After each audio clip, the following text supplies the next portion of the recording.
Somewhere, right now, your bank is quietly taking money from you. Not stealing it, not illegally, just taking it. And you probably haven't noticed. Banks made over $39 billion last year, just from fees. Not loans, not investments, fees. And here's the part that should bother you. Most of those fees are completely avoidable, if you know where to look. So let's look. First, the maintenance fee, a monthly charge, just for the privilege of keeping your account open. Most banks will waive it, but only if you ask or meet a minimum balance they never clearly tell you about. Second, the out-of-network ATM fee. You withdraw $40 and pay $5 just to touch your own money. Third, and this one's sneaky, the foreign transaction fee. 3%, added silently.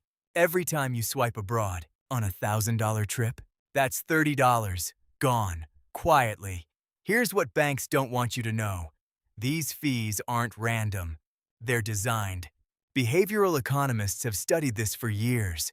Confusing fee structures, vague terms, fine print nobody reads. It's not an accident that you don't notice. It's the business model. So what do you actually do? 1. Call your bank today and simply ask, what fees am I currently paying? Most people have never asked. The answer might shock you. 2.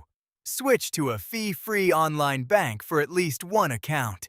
3. Set a calendar reminder every 3 months to actually read your statement. Your money isn't disappearing by accident. It's disappearing because no one ever taught you to look. Now you know where to look. Subscribe, because next week I'm exposing the one fee that costs Americans more than all of these combined.